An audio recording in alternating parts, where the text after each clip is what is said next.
Hi, my name is Ria Mehta, and I'm the president of the EmpowHer Club. At EmpowHer, our goal is to inspire and enable women in technology and various other fields. Our intent is to know successful women in their fields and learn from their journey, challenges they encountered, how they overcame those challenges, and lessons learned along the way.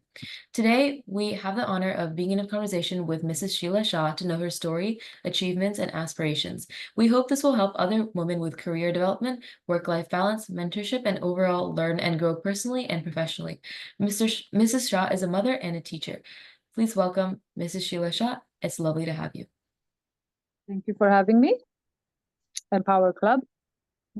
Alrighty, so if we're all set, let's just dive into the questions.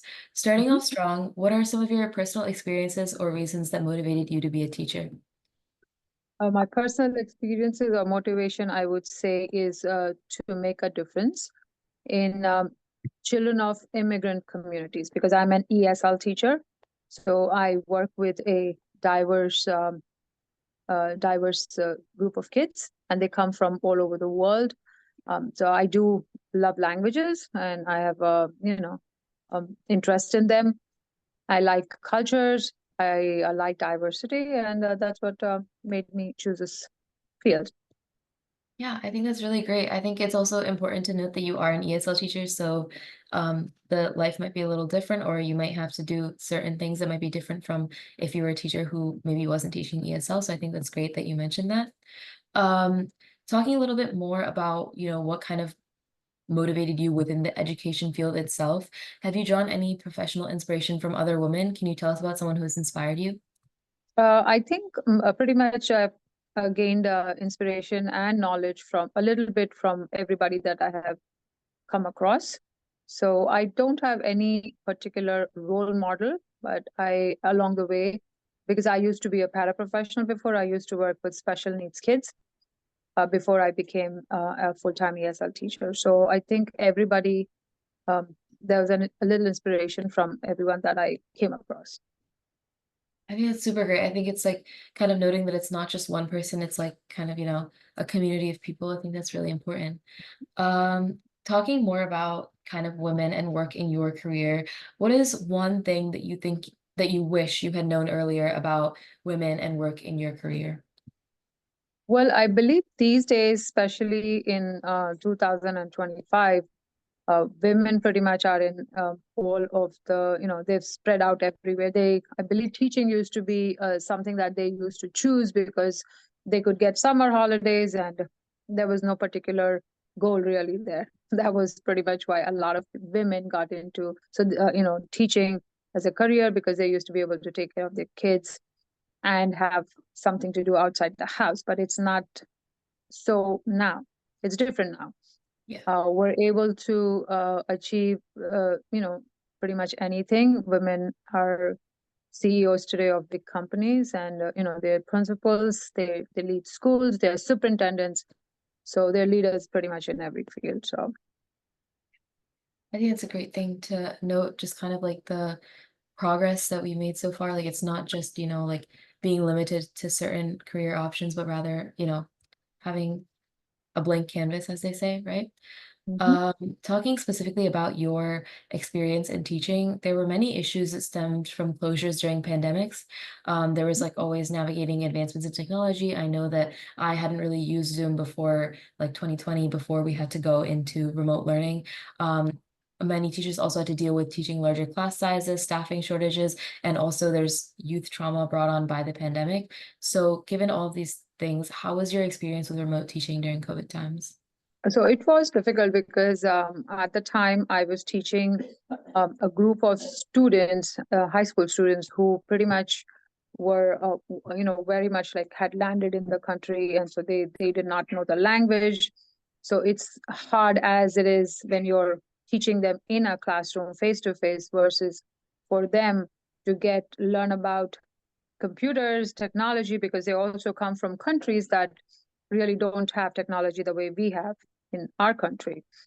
So it was difficult. There were a lot of students who are, they didn't know what to do pretty much.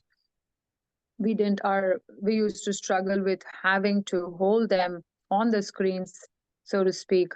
But we still had classes, we had to do what we did. and we took as it came. We did our best, basically, students and teachers alike. Yeah, I think that makes sense. I think there's always like a personal touch that's lost when you're on Zoom versus face to face. So I think that Mhm. handling that just the best way you can by, kind of keeping them engaged is obviously like one of the best things that you can do. Talking more about remote teaching, due to staffing shortages, how did you handle the additional burden and increased stress without impacting the quality of instruction?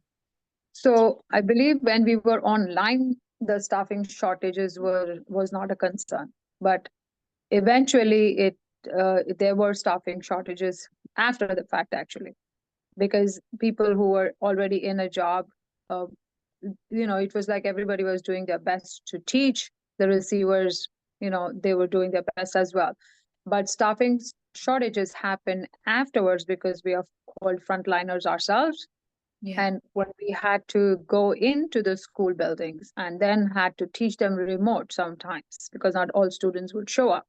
yeah, Teaching students face to face and remote was difficult. And yes, that's when staffing shortages happened because people were, obviously scared for themselves. They did not want to be in buildings where a lot of them, were told to be home.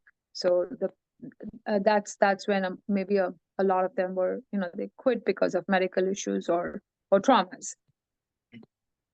think that makes sense. I think especially like, um, I didn't realize that it was not just during remote learning, but also like afterward when teachers actually had to go into school, and I can understand how that can be pretty daunting for someone who works in the education field.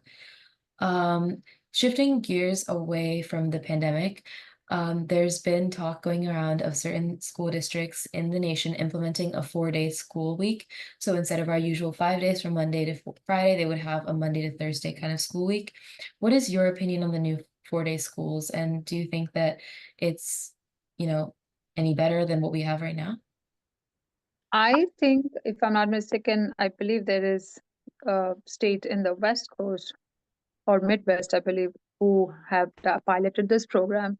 And I'm not too sure about the results of that, but I don't think it's a great idea.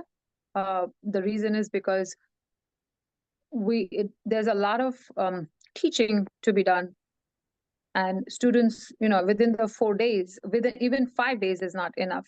The way the country is leaning towards, or globally, what needs to be taught, because everything is new now. Things have changed. We can't use the same curriculum. So 5 days is not enough.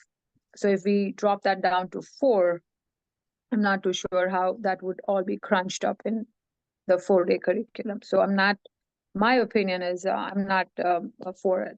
I wouldn't say that would work, but obviously we have online teaching.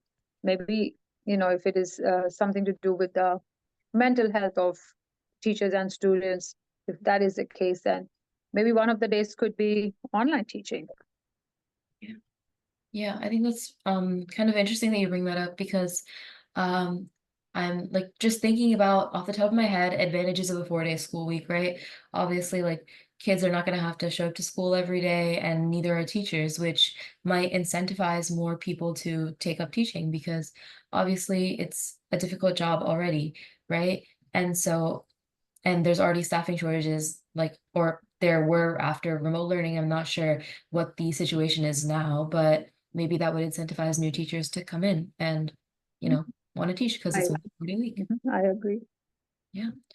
Um, with just shifting gears a little bit more onto gun violence, which has been a topic that has been increasingly more prevalent in our country. With all these recent fears, how do you identify and prioritize reaching out to students with broader emotional challenges, specifically as going back to your introduction, you work with kids who are ESL, and so they may not understand the history of gun violence and all that stuff that kids who, grew up here, they kind of know that this, although it's obviously not good, but it happens very often. How do you kind of communicate that and, kind of support the ESL kids? So I believe we have our counselors. We have a program that we call in our school we call it Mountain Air Mondays because that's like our logo. We're just a mascot, sorry. So what we do is we teach them in that social emotional learning class. We teach them different aspects of living in this community. We teach them like mental balance, mental health. We teach them several of those topics. And as far as gun violence is concerned, there are some countries which have it even worse than United States, and they probably come from streets and small villages, and maybe some of them know about cartels and things like that. So some of them do have information, or they have faced many challenges in the real. But when they come to the United States, it's a different scene because over here, guns are there's no the guns are sold pretty much in many states. It's almost legal to sell guns, so it's more in the open. So it's just all about teaching them, and we do schools do their best to keep everyone teach them about gun violence and keep like their mental health, basically work on their social emotional well-being. I think it's really important how you mentioned that there's like programs at school where like which the counselors are a part of that kind of help them because it's kind of just shows how like it's not just, the teachers working towards it, it's also administration and school counselors who really care about students and their mental health and supporting them, I guess.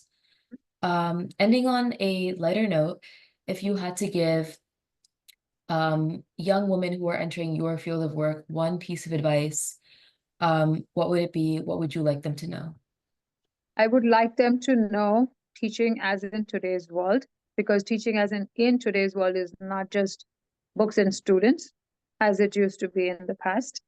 And the curriculum used to kind of unfortunately be the same because there was no need to do all these other areas, which is, talk about drills, gun violence, as you said, social emotional learning. None of that was needed. That or like management, I would say. So I would advise anybody new to be prepared that it is not only about a book and a student that they will be teaching, because so and so like a subject. For example, a history teacher loves history and that's why she became a teacher. It's not no longer that. It's more than that. So they should know that this is what their role is going to be. They should be aware of the role that they're playing before they decide, because otherwise they're going to frustrate themselves and they probably quit sooner than later. Thank you. I think that's really great advice. Just, taking it one step at a time and not to get frustrated is always a good thing and kind of just maintaining your cool. So yeah, that's all the questions I have for you. I think this interview will be super helpful for anyone looking to become a teacher, whether it's ESL or not. And yeah, thank you so much for your time. You're welcome.